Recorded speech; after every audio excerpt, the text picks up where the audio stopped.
Welcome to the topping out ceremony for the Clinton Presidential Center and Park. I'm Skip Rutherford, President of the Clinton Presidential Foundation. Before we begin our program, let us pause to honor the life and work of the late Governor Frank White. Governor White was a great, gregarious, and generous man, and he will be missed. In his memory, would you please stand and pause for a moment of silence?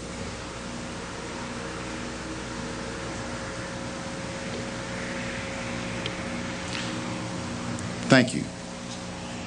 Our Pledge of Allegiance today will be led by two students. Kristen Hood is a 13-year-old 7th grader from Crosby Middle School in Louisville, Kentucky. She is the granddaughter of Enos Thomas, who is in charge of the testing and inspection services for the project. Amelia Honode is a 12-year-old 6th grader at Enola Middle School in Malvern, Arkansas. She is the daughter of Keith Honode, who is an iron worker working on the project.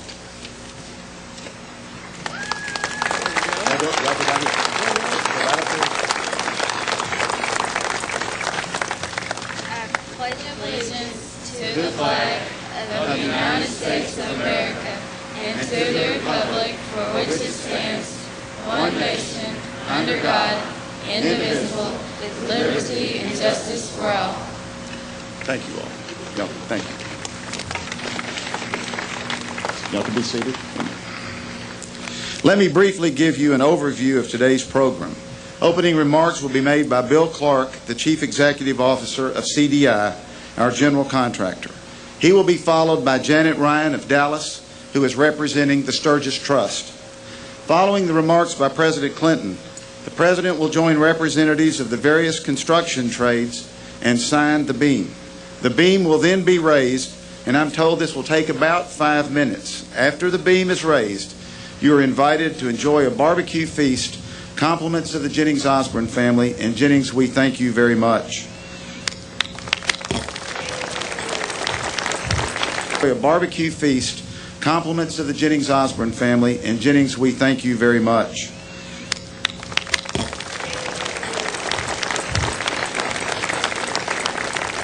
There are some special guests here today, and I want to briefly recognize them because I know we want to move on with the program. We have with us President Clinton's stepfather from Hot Springs, Dick Kelly. How are you, Dick? Also with us are Barbara and David Pryor. Senator Pryor is a member of the Clinton Foundation Board.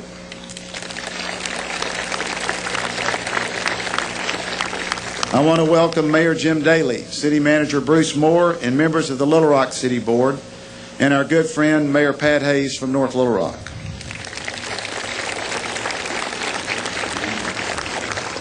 In addition to Janet Ryan, we're pleased to have Julie Bushman, Bill Hune, Don Onstott, all from Dallas, and Cindy Miller from Little Rock, who are here with the Sturgis Trust. We're pleased to welcome back our friend, the Deputy Archivist of the United States and the head of the Presidential Library System, Mr. Rich Claypool. And we also have with us Dr. David Alsobrook and the staff of the Clinton Presidential Materials Project.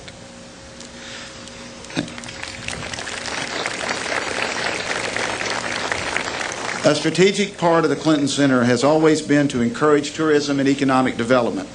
We have with us today, hosted by the Little Rock Convention and Visitors Bureau, about 30 travel and meeting planners representing state, regional, national, and international organizations. We thank them for joining us. We also have about 40 Oxford University alumni and their spouses from Arkansas, Louisiana, Mississippi, and Tennessee who are here for their first ever gathering in this region of the country.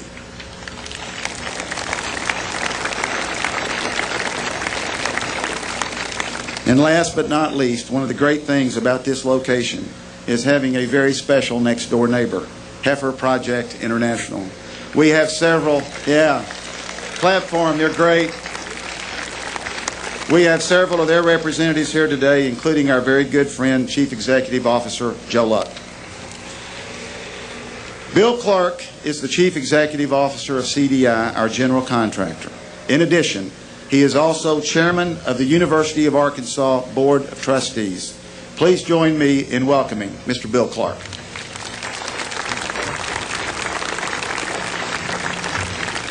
Thank you, Skip.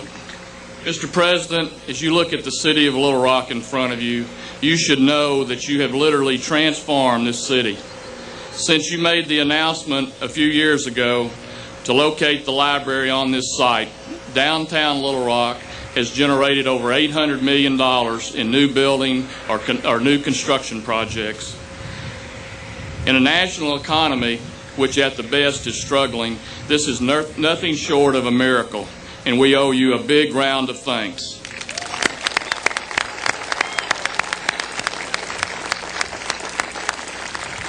Bringing the Clinton Library to Little Rock is already proving to be the best investment this city has ever made, and I'd like to thank Mayor Jim Daly and the City Board for their vision.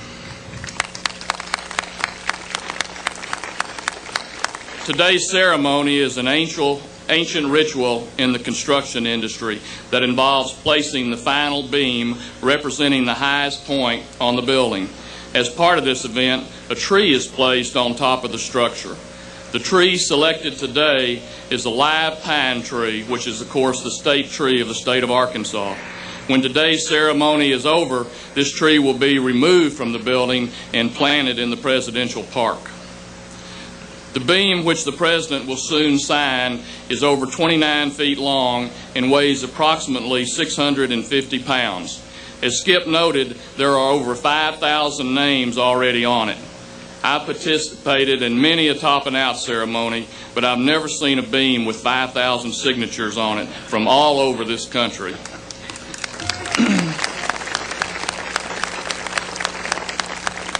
This is a remarkable tribute to you, Mr. President, and I think it would be appropriate for me to introduce the young man who actually signed all those 5,000 plus names.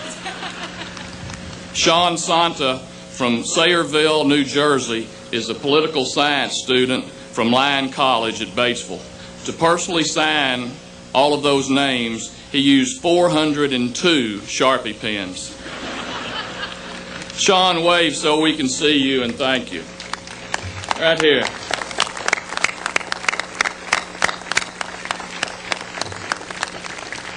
On behalf of the over 1,250 workers who will be participating during the life of this project, on behalf of the project team and staff, on behalf of the CDI family, today is a very special occasion.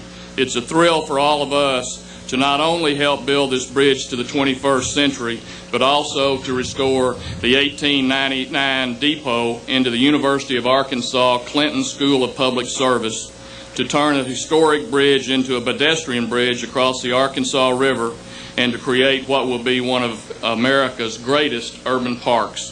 Thank you all for being here today, and thank you, Mr. President, for making it all happen.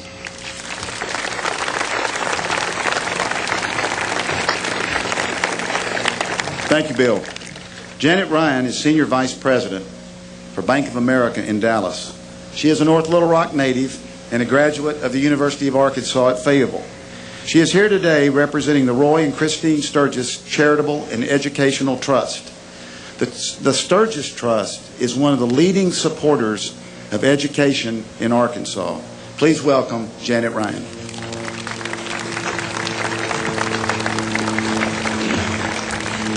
President Clinton, Senator David Pryor, Mr. Rutherford, Mrs. Street, members of the Board of Directors of the William J. Clinton Presidential Foundation, staff members, and other special guests.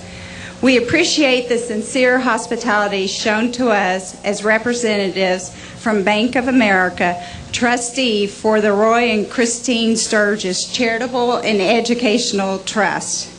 We have completely enjoyed our visit to the William J. Clinton Presidential Center and the Presidential Library building. We have also been very impressed with the great new Presidential Library, which will be visited by so many people from the United States and throughout the world.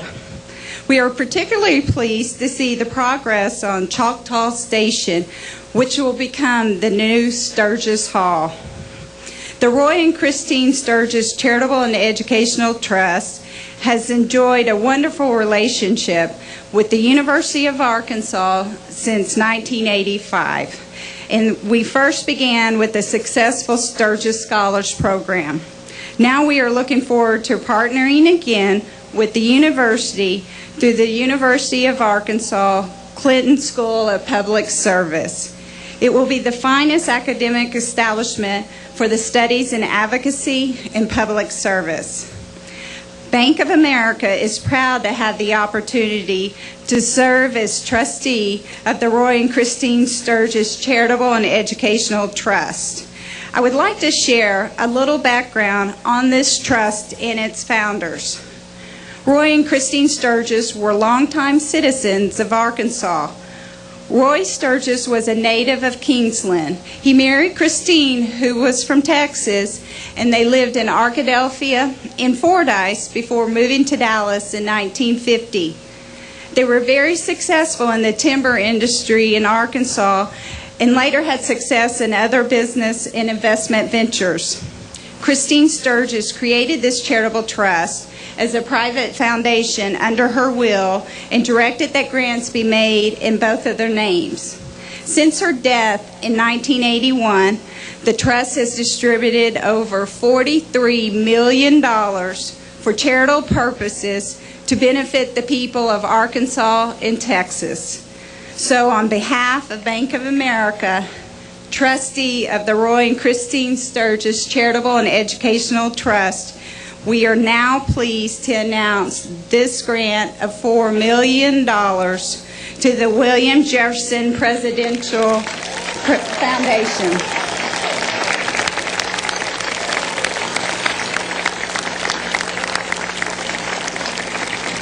These funds will be used to renovate and furnish the educational facility in Choctaw Station, Sturgis Hall, for the University of Arkansas Clinton School of Public Service at the William Jefferson Clinton Presidential Center. We look forward to coming back here for the official dedication of Sturgis Hall when the Clinton School of Public Service is completed. Thank you.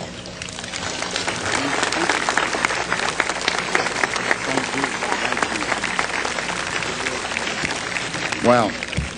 Thank you, Janet. This gift will ensure that the University of Arkansas Clinton School has a world-class facility to call home, and that home will be named, as she noted, Sturgis Hall. We look forward to the close relationship the school will have with the Clinton Library, literally a short walk across the Scholars Garden from the Presidential Archives to the school. And we're grateful. Thank you. Ladies and gentlemen, it is now my privilege to present to you the 42nd President of the United States, President Bill Clinton.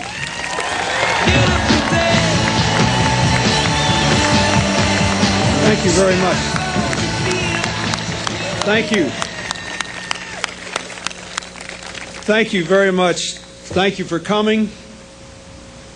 I'm glad it's not too hot.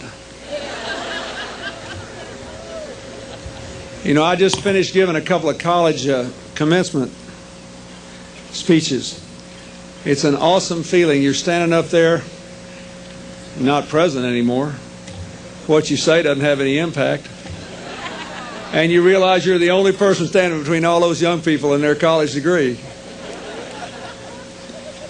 When it happened to me, a storm came up, so the speaker said, "Ladies and gentlemen, if we don't get out of here, we're all going to drown. I'll send you a copy of my remarks. Good luck and God bless you." We were ready to elect that guy president. I'm delighted to be here. I want to thank Senator David Pryor and Barbara for coming. I'd like to thank all the people who have helped me with this, beginning with Skip Rutherford and Stephanie Street and Linda Dixon and David Alsobrook and his team, and the people from the National Archives who have to look after all these documents that we amassed, that I wrote on over the years and gave the government too much stuff to save. I'd like to thank Janet for her remarks and all the people from the Sturgis Foundation who are here for the wonderful gift to the library and foundation. This history of this state has always been very important to me. I tried to protect it, preserve it, and promote it. And one of the things that I'm proudest of is that we're going to build, in some ways, the most modern presidential library ever built by a long stretch. and in the process preserve this magnificent old Choctaw station thanks to the Sturgis Foundation. So I'm very grateful to you. Thank you all very much. I want to thank Kristen and Emilian for leading the Pledge of Allegiance, and my good friend Bill Clark for being my friend for a long time, first of all, and secondly, taking on this headache, and thirdly, staying on schedule and more or less on budget. There are some days when I'm not doing so well raising money for this thing when I hope he'll get behind, but so far he hasn't. So we're in a race to the finish line. I'd like to thank the over 80,000 people all across this country who have made contributions of less than $100 to this endeavor. More than 80,000 people.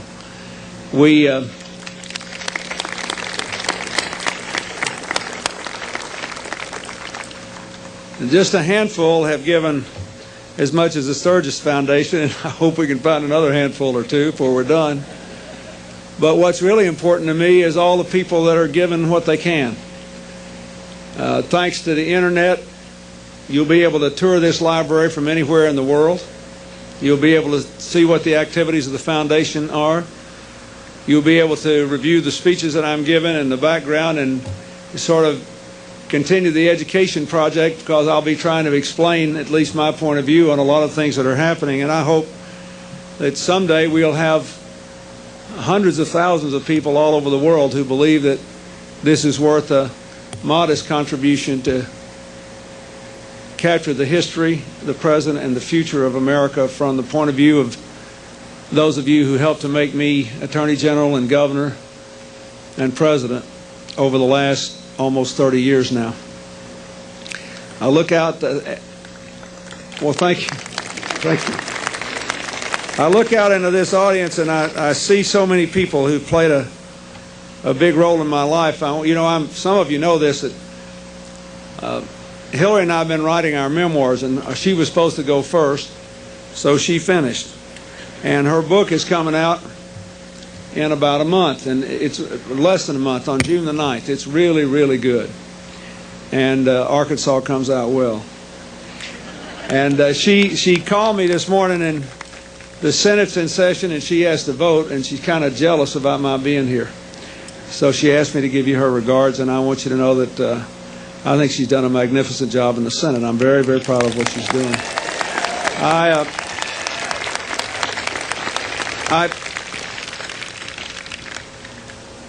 When I first showed my editor the drafts of my memoirs, he says, "Boy, you got a lot in here about Arkansas." And I said, "Well, read it before you cut it out."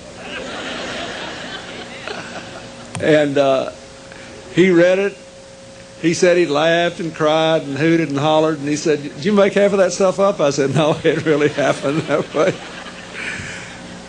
And so I said, "Well," he said, "there's only one thing about you that's wrong with this book." He said, "You know that only one way you still act like a politician." He said, "You do know you can't run for office anymore." I said, "I know."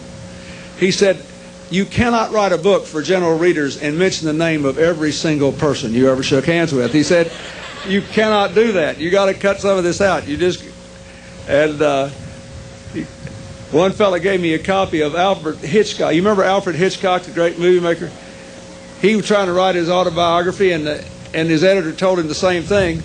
So he had 100 people he wanted to write about, and they said he didn't have space. So he put them all in the index with their page that their name was in the index. So at least they'd know they were mentioned in his book. So, well, if I did that, the book would be 2,000 pages long. No person was ever given so many gifts of friendship and support in life as me. Without even thinking about it, in these commencement addresses I've been given, I said that I had lived a highly improbable life. And so for all of you who've contributed to that, I thank you. I hope this library and museum will capture a little of that life, but in a larger sense. I went into public service because I thought it'd be the most rewarding life on earth. I never made a nickel till I got out of the White House, and I felt like the richest person in the world my whole life because I got to get up every day and do something I loved. I believed it was noble and honorable. And I believe that one of the things that bothers me about the coverage of so much politics today is it's all about argument. Nobody ever explains anything, and it doesn't matter whether you got any facts backing up your opinion or not. If you got enough airtime, you just scream it right out and go on. I was raised to believe, that there really are consequences. The ideas matter, and the policies based on the ideas matter, and how well you implement them matters, and people's lives get better as a result, or they don't, as the case may be. I thought this was serious work. And I hope that this museum will capture that. And I hope it will capture America's transformation into the 21st century. What it was like when we started, what it was like when we finished, and the connection between the ideas and the actions that we all took, and the consequences in the lives of the American people. I hope it will adequately capture the work we're doing now, trying to bring economic opportunity to poor communities in the United States, Africa, and India, trying to fight AIDS in the Caribbean and Africa, trying to build educational opportunities in this country and across the world, and continuing the most important thing to me I ever did, working for racial and religious reconciliation across the globe. I hope that that will be apparent here. And I hope a lot of people will want to come here because of this School of Public Service that the university has graciously agreed to establish, and the Sturgis folks have graciously agreed to help us house, along with the headquarters of the whole operation, because I think it's a noble life. If I had it to do over again, I'd do it over again tomorrow. I hope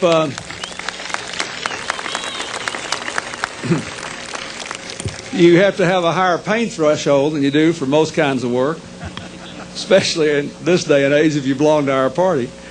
But I never thought they could turn Tom Daschle from South Dakota, the hero of the farmers and the rural Americans, into some liberal left-wing ogre, but it shows you the power of the media to distort the truth if there's enough money behind it. So it's painful. So that's the only political thing I'm going to say today. But I like Daschle, and I don't like what's being done. That this country is still around here because we had free discussion, free debate, and honest people had disagreements. And, in the last, I was actually for giving President Bush the authority to take out Saddam Hussein, but I've learned one thing, having lived a long time. We don't need to criticize those who dissent from us too harshly, because after 200 years, when you look back about it, the critics turned out to be right about half the time. And then their position became the majority position, and then we just kept on going. So maybe it's just because I'm old and not in the fight, but I just think it ought to be the winners. When we win a fight we ought to be generous to those that disagreed, because down the road they might be right someday. And you never can tell when you're going to need another friend.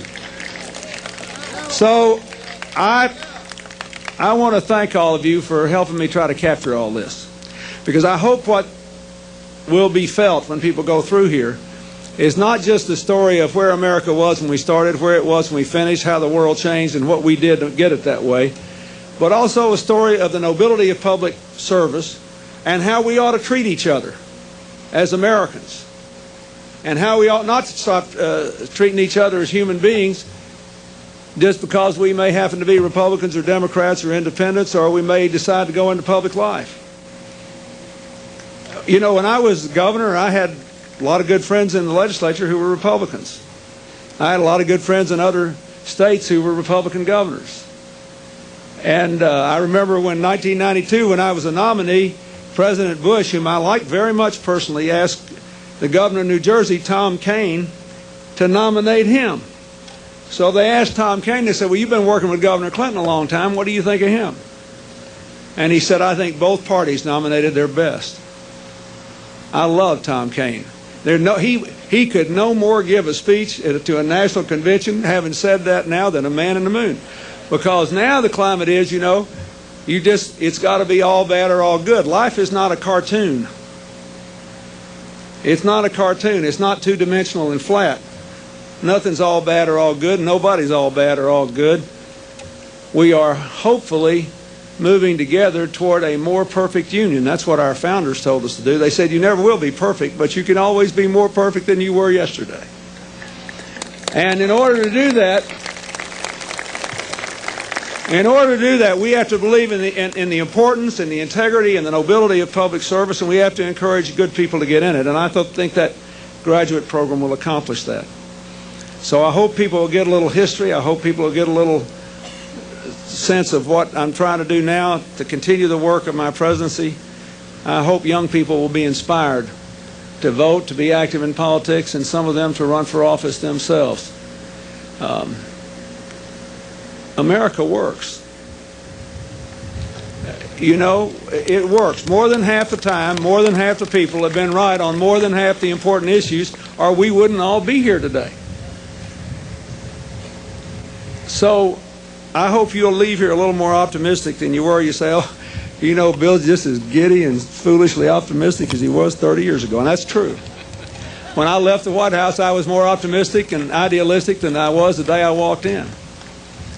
You just can't give up or give in. You got to suit up and go on. And you can't win if you don't play. But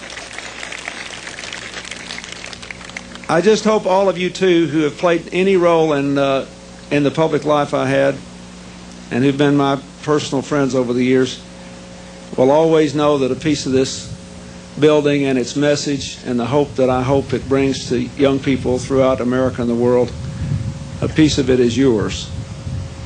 Because I never did think I was born in a log cabin I built myself, like a lot of people do. I always thought, I told somebody the other day, the reason I didn't get rid of affirmative action is that I'd benefited from it.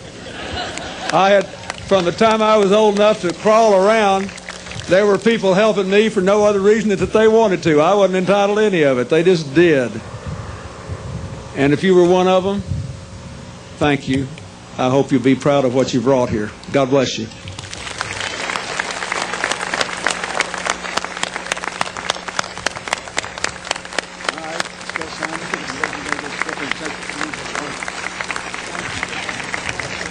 Now we're going to go, we use Sharpie pen 403 and sign this beam.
While we wait for the beam to go up, I'm going to get out here and shake as many hands as I can. But if I miss you, go over and stand in line for some of Jennings' barbecue, and I'll come over there and work that line too. Thanks.